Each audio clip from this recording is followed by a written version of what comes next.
Bueno, bons días a todos e a todas. Hoxe estamos acá para anunciar pois estas xornadas que se van a comenzar mañá, 2 días de xornadas.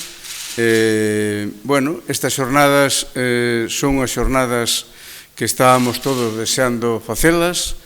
Eu que son membro da FEN, tamén o fun da FEGAN, pois podía comprobar que cando tiñamos as reunións, pois tanto en Madrid como en Santiago, pois só falaban de ciudades, falaban de ayuntamientos grandes, e os ayuntamientos realmente de menos de 10.000 habitantes, pois non existíamos, non?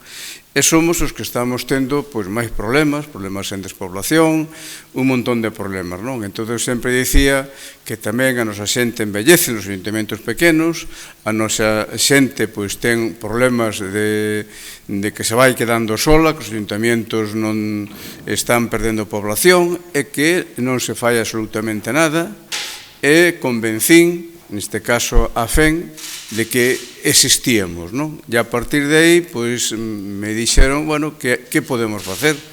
E dixen, bueno, que podemos facer? Pois facer unhas xornadas a nivel nacional para pôr, digamos, encima da mesa todos estes problemas que temos, non? E a ver se somos capaces, ao final, de ter uns criterios comuns para toda España, para que cualquier ayuntamiento que quera facer algún proxecto para atraer población, pois teña eses criterios que poda seguir para non cada un facer aquilo que cree, que ao final non resulta, e é unha pérdida de cartos, non? Entonces, agradecerlle a FEN, a FEGAN, pois, bueno, que se empecen a preocupar por nós, que veñan aquí, que quero resaltar que despois das xornadas, os xoves, hai a executiva da comisión, non se fai no Palacete en Madrid, que é a primeira vez que sale a comisión e fai unhas xornadas fora dese Palacete, non? Nun reconocimiento xustamente aos ayuntamentos do rural. E o fai, pois, no Concello de Carballeda de Avia, cousa tamén de agradecer, que é a primeira vez na historia da FEN que sale do Palacete, non? Por que? Porque unha vez que, pois, bueno, toco agora, neste caso, pois, a provincia de Ourense, a Galicia, tocará a outras comunidades, e é unha forma tamén de que a xente, pois, se entere do que fai a FEN, que misións ten, de que se preocupa nestes momentos, etcétera, etcétera, non? Porque no Palacete, unha vez que sales dali, pois aí non ten ninguna máis resonancia que pasar alguna nota de prensa a algún medio, pero non se visualiza, por decirlo de alguna forma, non? E este é unha forma de visualizalo, por lo tanto, agradecemento pois a FEN, aos patrocinadores, que son tamén a Diputación de Ourense e tamén a Xunta de Galicia, non? Teremos con nós pois tamén o secretario de Estado Reto Demográfico, importante, xente da Unión Europea, xente que fixo xa nos seus, digamos, concellos e ayuntamientos pois proxectos que foron un éxito, tanto en Italia como tamén pois en Portugal, etc. Decir que aquí pois vamos ter moita xente cualificada que sabe falar de todo isto, normativas que se están pondo en marcha na Unión Europea, no Estado e tamén nas comunidades para dar solucións pois este problema que cada vez se acrecenta máis. Por que se fan en Ourense? Bueno, porque, digamos, Galicia pois é unha das autonomías que máis dispersión de población ten, que máis efectos está tendo sobre a despoblación e, sobre todo, Ourense, onde o 81% son ayuntamientos pequenos, é a que sufre máis de Galicia esa despoblación. E por iso é o motivo de que se elixise, neste caso, Galicia, e neste caso a provincia de Ourense, non? E agora presento-vos a xente que coordinou as xornadas, que son expertos nestos, non? Como Inés Santé, en representación da Universidade, que é a que colabora con nós no desarrollo das xornadas, e Juan Carlos, que xa o conocedes todos, que é un home que sabe un montón desto, que ten en marcha moitos proxectos, e logo non está con nós porque está en Asturias, Jaime Izquierdo, que é unha das persoas que está levando o reto demográfico en Asturias, ten libros publicados, ten pueblos ali en Asturias que il fixo proxectos que funcionaron tamén, non?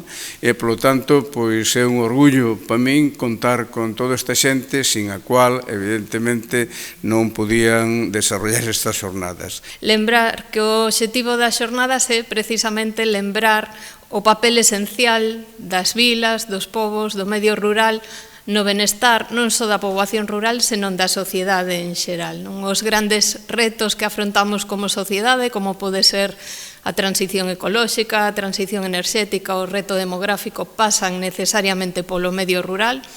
No medio rural é onde se atopan os recursos non só para a soberanía e seguridade alimentaria, como todos sabemos, senón tamén onde se atopan as enerxías renovables, onde se producen os servizos ecosistémicos que nos van a permitir loitar contra o cambio climático, evitar grandes impactos como eses incendios forestais. Pero o certo é que isto é recoñecido en diversas políticas europeas, como poden ser o Pacto Rural da Unión Europea, o Rural Proofing, a política de Smart Villages ou povos intelixentes, pero tamén é certo que aos pequenos concellos rurais lles resulta difícil pois chegar á toma de decisións nesas instancias europeas e que os recursos e a estrutura da que dispoñen para implementar estas solucións innovadoras que se propoñen en Europa son escasos, non?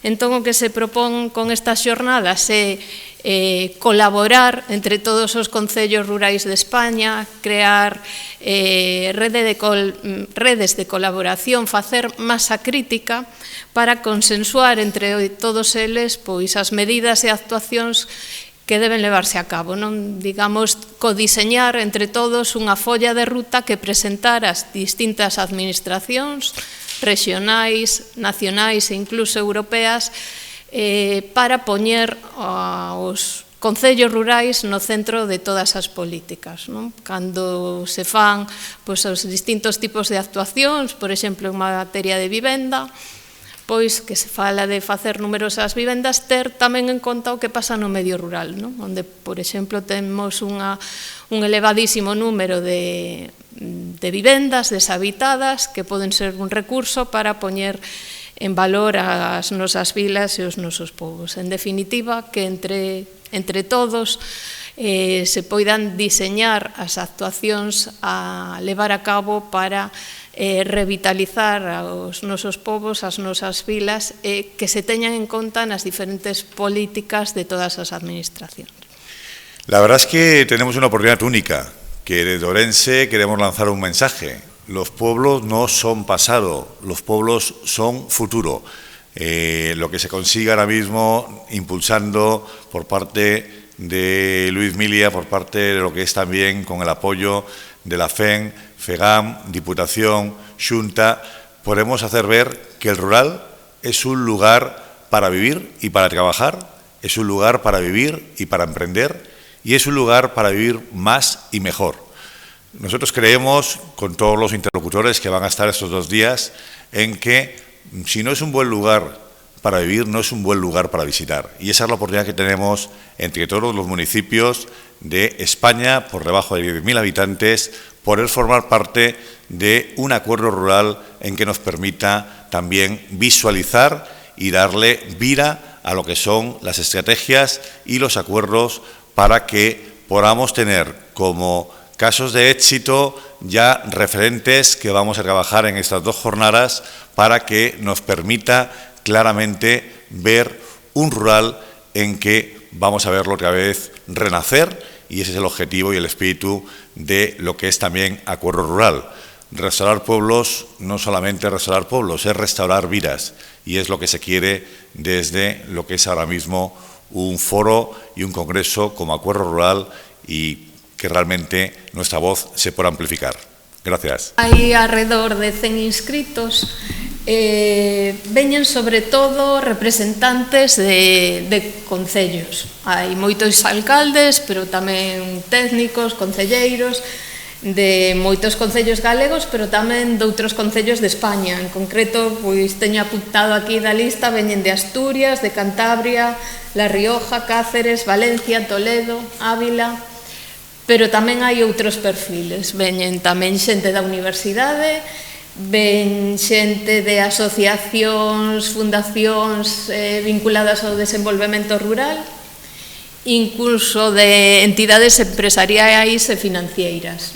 Hai xente de bancos, a Asociación de Empresarios de Ourense tamén participa, veñen representantes. Eu creo que eso engloba máis ou menos todos os asistentes. Entidades privadas que permita ver como debe ser o noso rural e como lle podemos dar tamén esa segunda vida para que non sexa solamente un pasado, sino sexa futuro, e eu creo que é a oportunidade única e o punto de inflexión co acuerdo que tamén vaise traballar nises 2 días. Que medidas e que accións deberíamos poñer en marcha para que realmente este consensuada, bueno, desde un municipio pequenos, municipios rurais por rebaixo de 10.000 habitantes, que estamos falando que en España dos 8.131 xa máis de 7.000 están por rebaixo desa cantidade. Por tanto, estamos pensando que é un país que non pode seguir con ese desequilibrio territorial.